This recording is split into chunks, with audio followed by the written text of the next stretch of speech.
जय हिंद साथियों, स्वागत है आज का session 11th class business study important MCQ series 5 में, जिसमें आज हम लोग डिस्कस करेंगे 40 महत्वपूर्ण क्वेश्चन जो आपके आने वाले एग्जाम के लिए उपयोगी होगा। आइए शुरुआत करते हैं आज के सेशन बिना समय को व्यतीत करते हुए क्वेश्चन नंबर 1 से। क्वेश्चन नंबर 1 आपके सामने ये रहा।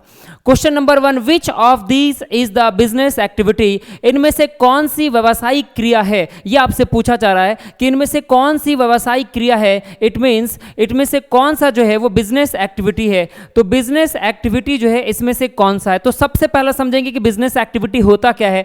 Business activity are those activity which are doing for earning of wealth. धन का उपार्जन करने के लिए जो भी कार्य किया जाता है उसे हम क्या कहते हैं? Economic activity. और जो भी कार्य मतलब वो लीगल कार्य होने चाहिए। ठीक है, तो पहला ऑप्शन बोल रहा है purchase and sale of goods. हाँ, ये बिजनेस एक्टिविटी हो सकता है। ऑप्शन नंबर बी, मंदिर में पूजा करना। ठीक है। ऑप्शन नंबर सी, ग्राहकों के साथ धोखा करना। नहीं, ग्राहकों के साथ धोखा करना ये नहीं हो सकता है। ऑप्शन नंबर डी, सरसों के तेल में मिलावट करना ये भी नहीं हो सकता है। यानी option number D, option number C, ठीक है, और ऑप्शन नंबर जो हमारा बी, ये दोनों क्या होगा? नहीं होगा। तो करेक्ट आंसर क्या होगा हमारा? करेक्ट आंसर होगा purchase and sale of goods, option number A. Next question देखेंगे, क्वेश्चन नंबर हमारा 2। क्वेश्चन नंबर 2 बोल रहा है ऐसे धंधे को किस नाम से पुकारते हैं जिसमें लोग नियमित रूप से दूसरों के लिए कार्य करते हैं और बदले में पारिश्रमिक प्राप्त करते हैं। यानी आपसे प्रश्न ये पूछ रहा है ऐसा कौन सा कार्य है जिसमें लोग दूसरे के लिए काम करते हैं और उसके बदले में उनको पारिश्रमिक यानी रिम्यूनरेशन प्राप्त होता है। ऐसे को हम क्या कहते हैं? क्या कहते हैं सर? एम्प्लॉयमेंट कहते हैं। आसान तो है, यस या नो? हाँ सर, आप बताए थे। ठीक है, तो इसको क्या कहते हैं? एम्प्लॉयमेंट कहते हैं, यानी कि रोजगार। रोजगार जो है वो क्या होता है? दूसरे के लिए काम किया जाता है और उसके बदले में क्या मिलता है? रिम्यूनरेशन मिलता है, पारिश्रमिक मिलता है। नेक्स्ट क्वेश्चन देखेंगे, question number 3। Which of the following cannot be classified as an objective of business? निम्न में से किसको व्यावसायिक उद्देश्य के श्रेणी में वर्गीकृत नहीं किया जा सकता? देखिए वर्ड को, क्वेश्चन ध्यान देखिएगा, क्योंकि यहाँ पे लिखा हुआ है नहीं किया जा सकता, यानी नॉट वाला क्वेश्चन है। और जिसमें क्वेश्चन में नॉट लगा रहे उसको ध्यान से हम लोग देखते हैं, उसका एक अलग सा हम लोग उसको रिस्पेक्ट देते हैं। तो क्वेश्चन बोल रहा है कि option number A investment, option number B productivity, option number C innovation, option number D profit earning. ठीक है, which of the following can not be classified as an objective of business? तो कौन सा ऐसा जो है व्यवसाय जिसको हम ऑब्जेक्टिव ऑफ बिजनेस में क्लासीफाई नहीं कर सकते हैं?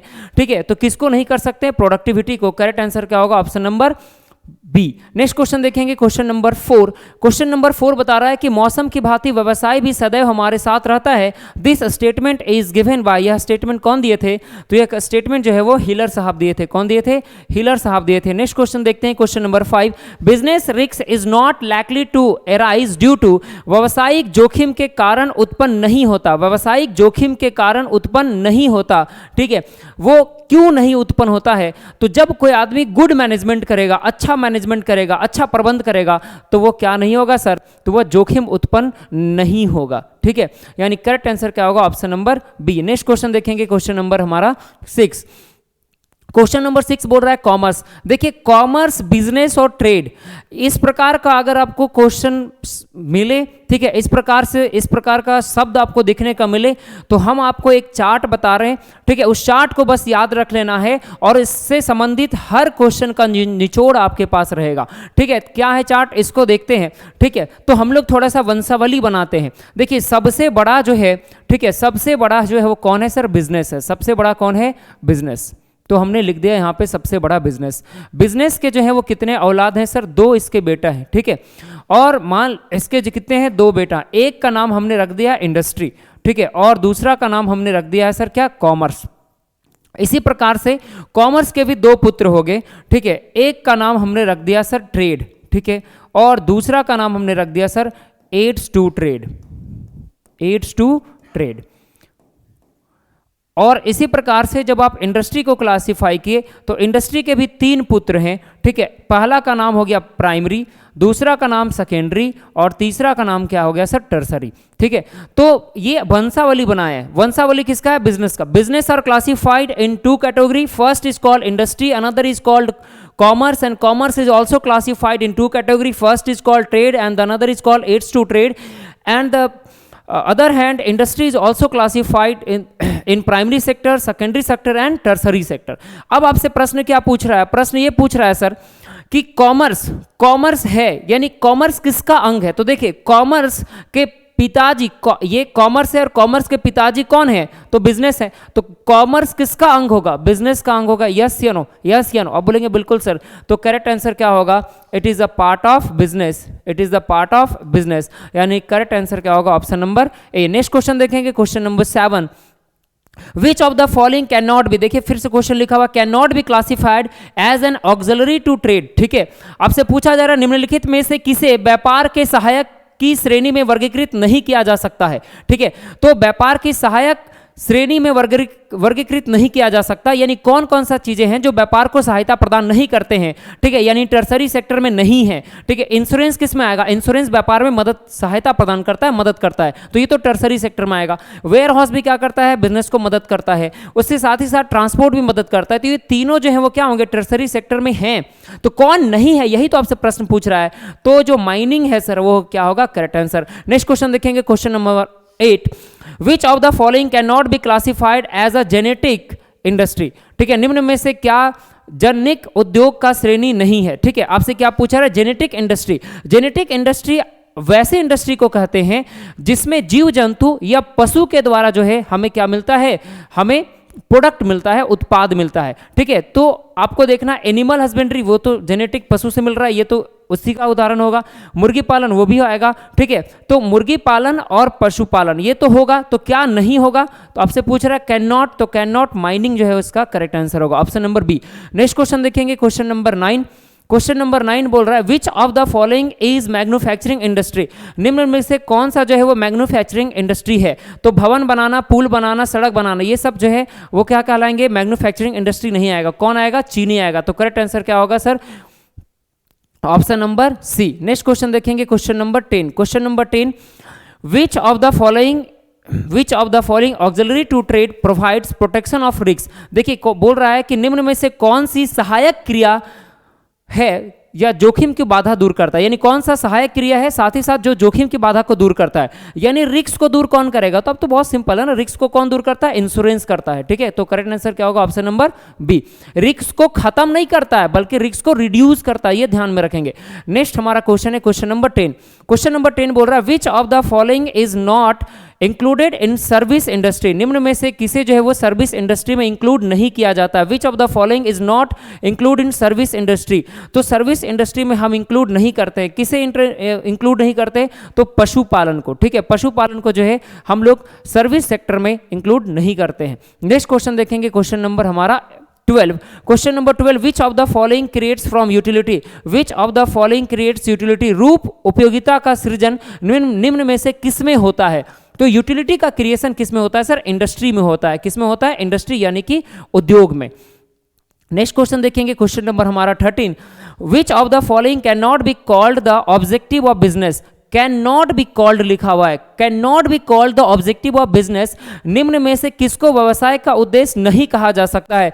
तो व्यवसाय का उद्देश्य हम किसे नहीं कहेंगे? इनोवेशन को कहेंगे, इन्वेस्टमेंट को नहीं कहेंगे।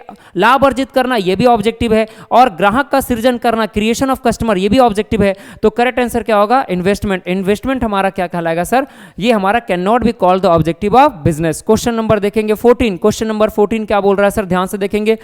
विच economic activity does not required capital. ठीक है, निम्न में से किस आर्थिक क्रिया की पूंजी की आवश्यकता नहीं होता है? मतलब कौन सा ऐसा आर्थिक क्रिया जिसमें पूंजी की आवश्यकता नहीं होता है, ऐसा प्रश्न आपसे पूछ रहा है। ठीक है, एम्प्लॉयमेंट। एम्प्लॉयमेंट जो है रोजगार जो है जिसमें रोजगार के आर्थिक क्रिया है पर इसमें पूंजी की आवश्यकता नहीं होता है। इसीलिए आप देखते हैं कि जो मिडिल क्लास फैमिली है, जो लोअर मिडिल क्लास फैमिली है, ठीक है, और जो गरीब हैं, ठीक है, उनके तबका के लोग जो है वो हमेशा रोजगार को प्रेफर करते हैं क्योंकि उनके पास लैक ऑफ कैपिटल होता है। ठीक है, हम लोगों के पास पूंजी का अभाव होता है, इसीलिए हम लोग जो है वो रोजगार यानी एम्प्लॉयमेंट को जो है वो सर्वोपरि मानते हैं। ठीक है, तो आपको ध्यान रखना है कि एम्प्लॉयमेंट जो है, रोजगार जो है जिसमें कैपिटल की आवश्यकता नहीं होता है।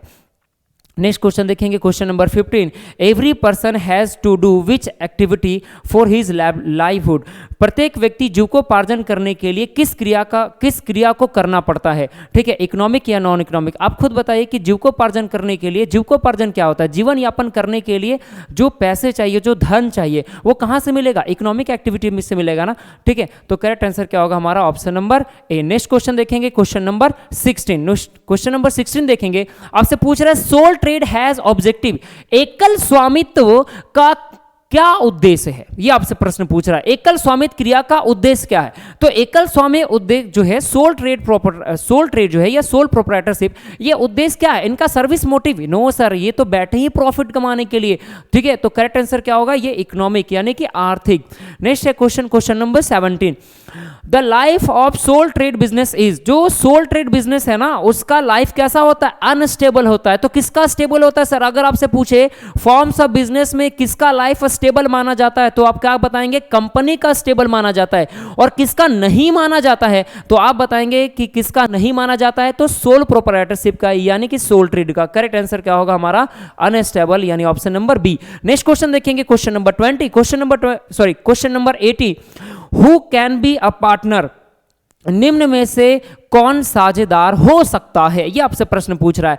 तो फर्म, कंपनी एंड इंडिविजुअल क्या हो सकता है, साझेदार हो सकता है। Next question number 19, providing regular market to them members is the objective of which cooperative society, सदस्यों को नियमित बाजार उपलब्ध कराना किस सहकारी समिति का उद्देश्य है, सदस्यों को नियमित बाजार उपलब्ध कराना, ठीक है। यानी कि आपसे बोला जा रहा है कि जो मेंबर हैं किस, ठीक है, उनको नियमित तौर पर जो है वो मार्केट प्रोवाइड करना, यह कौन सा सहकारी समिति का जो है वो ऑब्जेक्टिव है। ऑप्शन नंबर ए दे रखा है कोऑपरेटिव मार्केटिंग सोसाइटी, तो आपको नाम से पता चला ना, कोऑपरेटिव मार्केटिंग सोसाइटी, मार्केटिंग, ठीक है, और प्रोवाइडिंग रेगुलर मार्केट, ठीक है। तो करेक्ट आंसर क्या होगा हमारा, ऑप्शन नंबर ए। यहां पर प्रोड्यूसर कोऑपरेटिव सोसाइटी ये इसका काम नहीं है, कंज्यूमर कोऑपरेटिव सोसाइटी इसका भी काम नहीं है, कोऑपरेटिव क्रेडिट सोसाइटी इसका भी काम नहीं है, यानी ये तीनों का काम नहीं है। ये काम किसका है सर, तो काम किसका है, ऑप्शन नंबर ए का।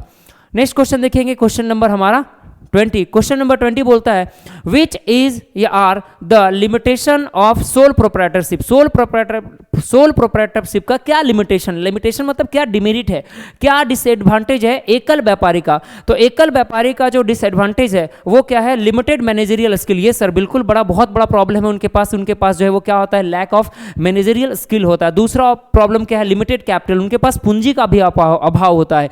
तीसरा क्या है, अनलिमिटेड लायबिलिटी। तो ये तीनों का तीनों क्या है सर, उनके पास जो है वो लिमिटेशन है। तो करेक्ट आंसर क्या होगा, all of the above, option number D. Next question देखेंगे, क्वेश्चन नंबर 28, क्वेश्चन नंबर 28 बोल रहा है what is the maximum number of members in private company. तो आपको थोड़ा सा ध्यान रखना है कि अगर प्रश्न आपसे क्या पूछ रहा है, प्राइवेट कंपनी, ठीक है, प्राइवेट कंपनी,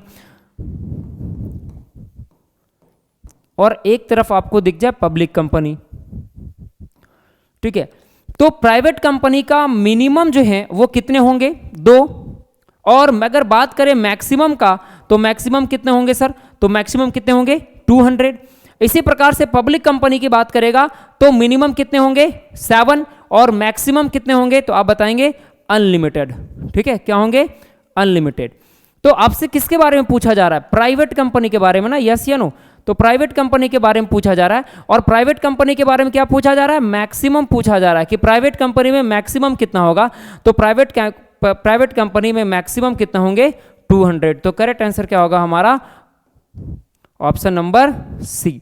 नेक्स्ट क्वेश्चन देखेंगे, क्वेश्चन नंबर 22। क्वेश्चन नंबर 22 बोल रहा है which of the following has the advantage of community, community का निम्नलिखित में से कौन सी विशेषता है, यह आपसे प्रश्न पूछ रहा है, ठीक है। Option number A sole proprietorship, option number B partnership, option number C company. Company जो है वो क्या होता है, विशेषता होता है, किसका विशेषता होता है सर, तो कंपनी विशेषता होता है कम्युनिटी का। तो करेक्ट आंसर क्या होगा, option number C. Next question देखेंगे, क्वेश्चन नंबर 23। क्वेश्चन नंबर 23 आपसे पूछ रहा है the kinds of share, share जो है वो कितने तरह के होते हैं। तो आप तो पढ़े कि शेयर जो है वो कितने तरह के होते हैं, 2 तरह के होते हैं, एक इक्विटी शेयर और दूसरा प्रेफरेंस शेयर, ठीक है, एक इक्विटी शेयर दूसरा प्रेफरेंस शेयर, ठीक है। तो क्वेश्चन नंबर 23 का करेक्ट आंसर होगा option number A. Next question देखेंगे, question number 24, shareholder of a company are, shareholder company के क्या होते हैं सर? ऑनर होते हैं। कंपनी के क्या होते हैं? ऑनर होते हैं। जबकि अगर प्रश्न पूछा रहता है debenture holder of company are, company के डिवेंचर होल्डर क्या होंगे? क्रेडिटर होंगे, लेकिन कंपनी के शेयर होल्डर क्या होते हैं? ऑनर होते हैं, ठीक है। और ऑनर को क्या मिलता है? ऑनर को क्या मिलता है? डिविडेंड मिलता है। जबकि जो डिवेंचर होल्डर हैं उनको क्या मिलता है? इंटरेस्ट मिलता है। और इंटरेस्ट कैसा होता है? कंपलसरी होता है। इंटरेस्ट जो डिवेंचर होल्डर को इंटरेस्ट मिलना क्या है? कंपलसरी है। नेक्स्ट क्वेश्चन देखेंगे, question number 25, the rate of dividend on preference share, dividend जो है वो प्रेफरेंस शेयर में डिविडेंड जो है वो क्या मिलता है? सर्टेन या अनसर्टेन, ठीक है। तो आप याद रखेंगे कि प्रेफरेंस शेयर होल्डर को जो है वो जो डिविडेंड है वो कैसा मिलता है? सर्टेन मिलता है। कैसा मिलता है? सर्टेन, मतलब निश्चित मिलता है, ठीक है। तो करेक्ट आंसर क्या होगा? ऑप्शन नंबर ए। तो इक्विटी शेयर होल्डर को सर्टेन नहीं मिलता है। नेक्स्ट क्वेश्चन देखेंगे, क्वेश्चन नंबर 26, आपसे पूछ रहा है in the absence of article of association, article of association AOA जो है, यानी AOA that is called article of association के अब्सेंस में, अब्सेंस मतलब क्या है?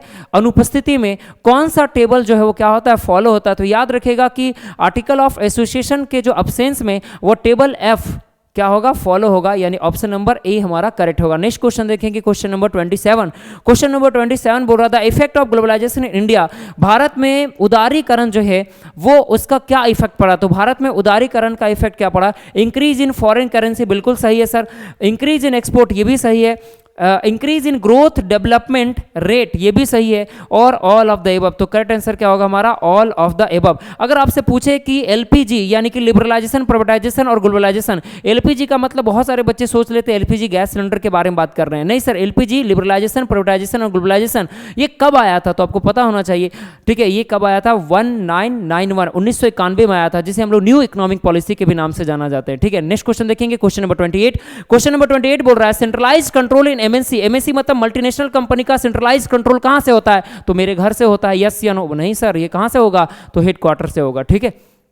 ये कहां से होगा? हेडक्वार्टर से होगा। Correct answer option number C. Next question देखेंगे, क्वेश्चन नंबर 29, आपसे पूछ रहा है एक स्टेटमेंट दिया हुआ, ये स्टेटमेंट किसके द्वारा दिया गया है? ये आपसे प्रश्न पूछा जा रहा है कुछ में, क्वेश्चन नंबर 29 में। तो स्टेटमेंट को ध्यान से पढ़ते हैं। स्टेटमेंट बोल रहा है कि पेशेवर युक्ति वह है जो केवल व्यक्तियों से व्यवहार करता है और अपने निजी चातुर्य अथवा सेवा का उपयोग व्यक्तिगत आधार पर करता है। तो यह स्टेटमेंट जो है वो किसके द्वारा दिया गया था? यह जो स्टेटमेंट है वो WR स्प्रिंगल साहब के द्वारा दिया गया था। उन्होंने यह स्टेटमेंट जो है वो कहा है। नेक्स्ट क्वेश्चन देखेंगे, क्वेश्चन नंबर 30, क्वेश्चन नंबर 30 बोल रहा है कि फिलिंग द ब्लैंक्स के अनुसार, फिर से वही बात है कि आपको एक स्टेटमेंट दे दिया है, फिर उससे संबंधित आपसे जो है वो प्रश्न पूछा जा रहा है।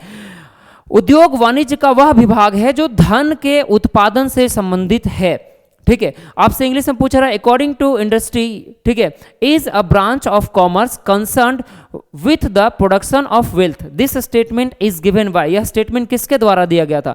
तो SR डावर साहब जो है उन्होंने जो है इस स्टेटमेंट को दिया था। उन्होंने ही बताया था कि उद्योग वाणिज्य का वह भाग है, ठीक है, क्या बोलते? उन्होंने बताया कि उद्योग वाणिज्य का वह विभाग है जो धन के उत्पादन से संबंधित है।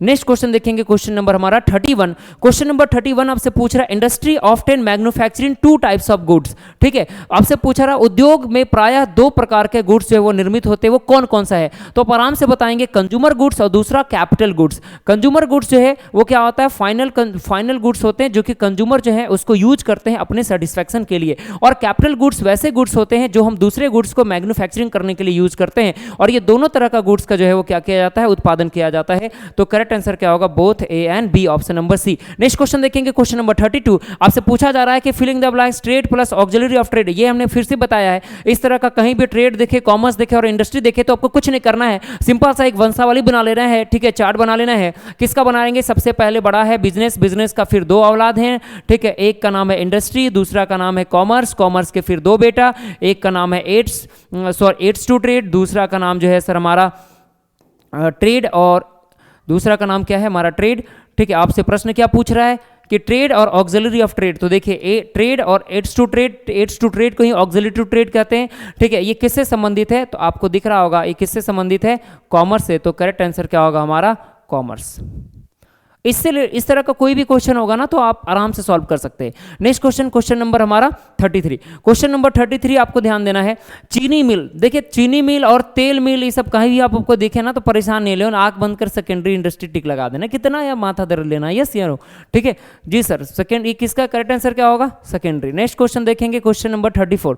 क्वेश्चन नंबर 34 क्या बोल रहा है आपको कि निम्नलिखित में से किस प्रकार की आर्थिक क्रिया में से एक विशेषज्ञ के रूप में व्यक्तिगत सेवाओं की आवश्यकता होती है, which required prescribed and professional qualification and training. ठीक है, यहां पर क्वेश्चन को ध्यान से देखेंगे। ध्यान से क्यों देखना है? क्योंकि आपसे प्रश्न ये पूछ रहा है कि कौन सा ऐसा जो है इकोनॉमिक एक्टिविटी है जहां पर प्रोफेशनल क्वालिफिकेशन चाहिए। तो प्रोफेशनल क्वालिफिकेशन जो है वो किस में चाहिए? तो आपको तो पता ही है, पेशा यानी कि प्रोफेशन, यानी जो प्रोफेशन करते हैं, ठीक है, वैसे व्यक्ति को स्पेशल क्वालिफिकेशन की आवश्यकता पड़ती है। जैसे डॉक्टर को एमबीबीएस की आवश्यकता पड़ती है, ठीक है, वकील जो है लॉयर है उनको एलएलबी की आवश्यकता पड़ता है, तो वकील साहब हो गए, डॉक्टर जी हो गए, ठीक है। उसके बाद ये सभी जो हैं चार्टर्ड अकाउंटेंट हो गए, ये सभी जो प्रोफेशनल लोग हैं, और उन सभी प्रोफेशनल लोगों को क्या आवश्यकता है सर? तो उनको जो है एक स्पेसिफिक नॉलेज, एक स्पेसिफिक स्किल की आवश्यकता होती है। तो करेक्ट आंसर क्या होगा हमारा? Option number B.